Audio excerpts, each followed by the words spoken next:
بسم اللہ الرحمن الرحیم۔ میں ہوں عنایت اللہ کاشف ایڈوکیٹ اور آپ دیکھ رہے ہیں لیگل انفارمیشن۔ جب بھی کوئی مقدمہ درج کیا جاتا ہے، جب بھی فوجداری پرچہ درج کیا جاتا ہے، کسی بھی تھانے پر درج ہو، چاہے وہ تھانہ نیب کا ہو، چاہے وہ تھانہ عام جنرل تھانے ہوں یا پھر اینٹی کرپشن کا تھانہ ہو، ایف آئی آر درج ہونے کے بعد جو دوسرا مرحلہ ہوتا ہے وہ ہوتا ہے تفتیش کا، اور تفتیشی کا پہلا کام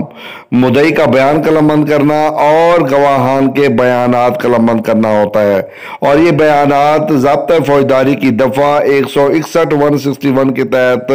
جو ہے وہ قلم بند کیے جاتے ہیں، تحریر کیے جاتے ہیں۔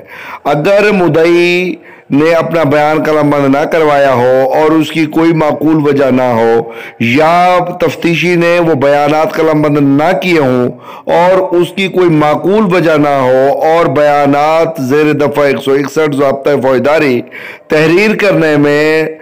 تاخیر ہو گئی ہو تو، اور ایسی تاخیر کی کوئی وضاحت نہ کی گئی ہو، تو پھر ایسے بیانات زیر دفعہ 161 ضابطۂ فوجداری پر ریلائے نہیں کیا جا سکتا۔ کسی بھی طور پر ایسے بیانات پر ریلائے نہیں کیا جا سکتا، اور ایسے صورتحال میں اگر درخواست ضمانت موجود ہو اور آپ اپنے کیس میں دیکھیں، پولیس تفتیش میں دیکھیں، پولیس نے بیانات 161 ضابطۂ فوجداری تاخیر سے قلم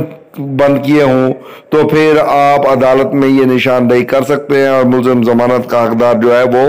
بن جاتا ہے۔ اس کے لیے جو ججمنٹ میں آپ کو دے رہا ہوں بہت ہی کمال کی ججمنٹ ہے، وہ ہے 2021 MLD